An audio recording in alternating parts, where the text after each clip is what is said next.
La Bible en un an, la 35e journée, le livre de l'Exode, chapitre 20, verset 1 au chapitre 21, verset 17, le livre des Psaumes, chapitre 28, verset 1 à 9, le livre des Proverbes, chapitre 4, versets 26 et 27, l'épître de Jude, versets 1 à 25.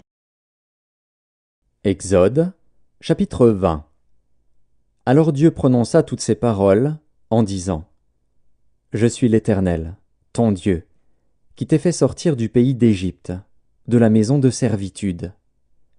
Tu n'auras pas d'autre Dieu devant ma face. Tu ne te feras point d'image taillée, ni de représentation quelconque des choses qui sont en haut dans les cieux, qui sont en bas sur la terre, et qui sont dans les eaux plus bas que la terre. Tu ne te prosterneras point devant elles, et tu ne les serviras point. Car moi, l'Éternel, ton Dieu, je suis un Dieu jaloux, qui punit l'iniquité des pères sur les enfants jusqu'à la 3e et la 4e génération de ceux qui me haïssent, et qui fait miséricorde jusqu'en 1000 générations à ceux qui m'aiment et qui gardent mes commandements. Tu ne prendras point le nom de l'Éternel, ton Dieu, en vain, car l'Éternel ne laissera point impuni celui qui prendra son nom en vain. Souviens-toi du jour du repos, pour le sanctifier. Tu travailleras 6 jours, et tu feras tout ton ouvrage. Mais le 7e jour est le jour du repos de l'Éternel, ton Dieu. Tu ne feras aucun ouvrage, ni toi, ni ton fils, ni ta fille, ni ton serviteur, ni ta servante, ni ton bétail, ni l'étranger qui est dans tes portes. Car en 6 jours l'Éternel a fait les cieux, la terre et la mer, et tout ce qui y est contenu, et il s'est reposé le 7e jour. C'est pourquoi l'Éternel a béni le jour du repos et l'a sanctifié. Honore ton père et ta mère, afin que tes jours se prolongent dans le pays que l'Éternel, ton Dieu, te donne. Tu ne tueras point. Tu ne commettras point d'adultère. Tu ne déroberas point. Tu ne porteras point de faux témoignages contre ton prochain. Tu ne convoiteras point la maison de ton prochain. Tu ne convoiteras point la femme de ton prochain, ni son serviteur, ni sa servante, ni son bœuf, ni son âne, ni aucune chose qui appartienne à ton prochain. Tout le peuple entendait les tonnerres et le son de la trompette. Il voyait les flammes de la montagne fumante. À ce spectacle, le peuple tremblait et se tenait dans l'éloignement. Ils dirent à Moïse : Parle-nous toi-même, et nous écouterons, mais que Dieu ne nous parle point, de peur que nous ne mourions. Moïse dit au peuple : Ne vous effrayez pas, car c'est pour vous mettre à l'épreuve que Dieu est venu, et c'est pour que vous ayez sa crainte devant les yeux, afin que vous ne péchiez point. Le peuple restait dans l'éloignement, mais Moïse s'approcha de la nuée où était Dieu. L'Éternel dit à Moïse : Tu parleras ainsi aux enfants d'Israël. Vous avez vu que je vous ai parlé depuis les cieux. Vous ne ferez point des dieux d'argent et des dieux d'or pour me les associer. Vous ne vous en ferez point. Tu m'élèveras un autel de terre, sur lequel tu offriras tes holocaustes et tes sacrifices d'action de grâce, tes brebis et tes bœufs. Partout où je rappellerai mon nom, je viendrai à toi, et je te bénirai. Si tu m'élèves un autel de pierre, tu ne le bâtiras point en pierre taillée, car en passant ton ciseau sur la pierre, tu la profanerais. Tu ne monteras point à mon autel par des degrés, afin que ta nudité ne soit pas découverte. Exode, chapitre 21. Voici les lois que tu leur présenteras. Si tu achètes un esclave hébreu, il servira 6 années, mais la 7e, il sortira libre, sans rien payer. S'il est entré seul, il sortira seul. S'il avait une femme, sa femme sortira avec lui. Si c'est son maître qui lui a donné une femme, et qu'il en ait eu des fils ou des filles, la femme et ses enfants seront à son maître, et il sortira seul.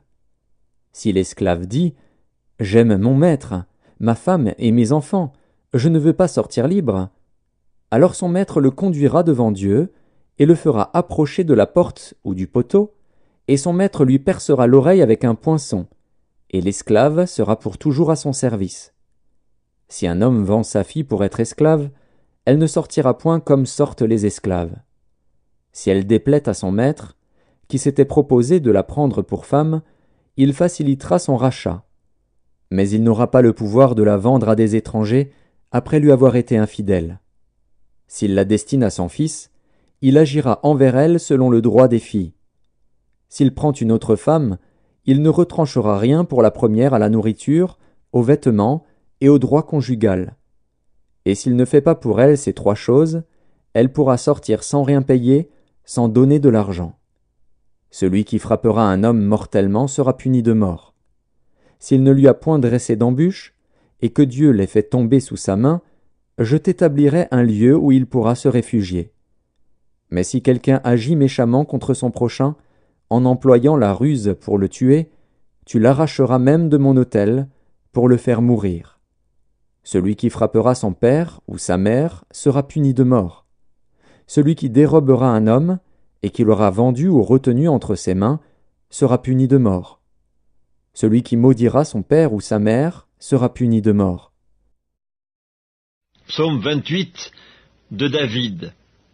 Éternel, c'est à toi que je crie.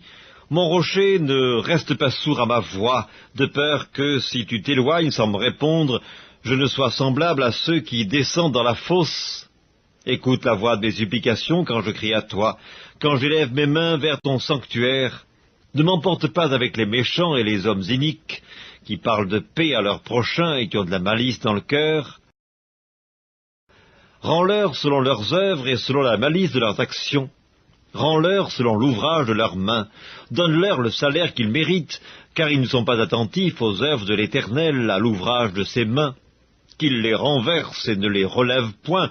Béni soit l'Éternel, car il exauce la voix de mes supplications. L'Éternel est ma force et mon bouclier. En lui mon cœur se confie et je suis secouru. J'ai de l'allégresse dans le cœur et je le loue par mes chants. L'Éternel est la force de son peuple, il est le rocher des délivrances de son oint.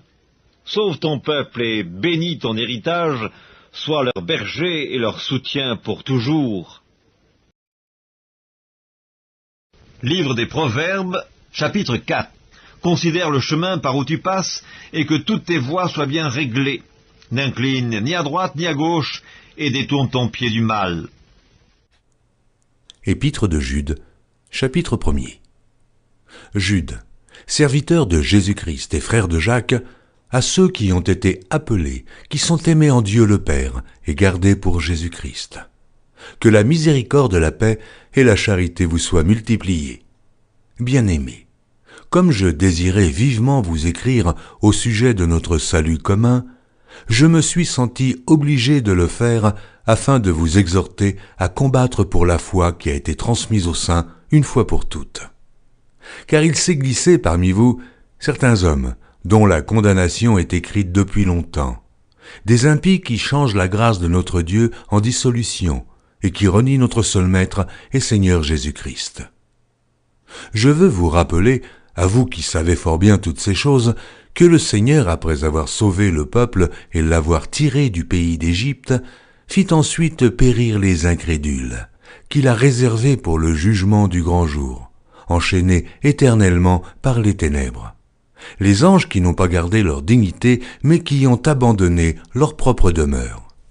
Que Sodome et Gomorrhe et les villes voisines qui se livrèrent comme eux à l'impudicité et à des vices contre nature sont donnés en exemple, subissant la peine d'un feu éternel. Malgré cela, ces hommes aussi, entraînés par leur rêverie, souillent pareillement leur chair, méprisent l'autorité et injurient les gloires. Or l'archange Michel, lorsqu'il contestait avec le diable et lui disputait le corps de Moïse, n'osa pas porter contre lui un jugement injurieux, mais il dit « Que le Seigneur te réprime ». Eux, au contraire, ils parlent d'une manière injurieuse de ce qu'ils ignorent, et ils se corrompent dans ce qu'ils savent, naturellement, comme les brutes. Malheur à eux, car ils ont suivi la voie de Caïn, ils se sont jetés pour un salaire dans l'égarement de Balaam, ils se sont perdus par la révolte de Corée. Ce sont des écueils dans vos agapes, faisant impudemment bonne chère, se repaissant eux-mêmes. Ce sont des nuées sans eau, poussées par les vents, des arbres d'automne sans fruits, 2 fois morts, déracinés, des vagues furieuses de la mer, rejetant l'écume de leur impureté, des astres errants auxquels l'obscurité des ténèbres est réservée pour l'éternité. C'est aussi pour eux qu'Enoch, le 7e depuis Adam, a prophétisé en ces termes. Voici, le Seigneur est venu avec ses saintes myriades, pour exercer un jugement contre tous, et pour faire rendre compte à tous les impies parmi eux de tous les actes d'impiété qu'ils ont commis et de toutes les paroles injurieuses qu'ont proférées contre lui des pécheurs impies.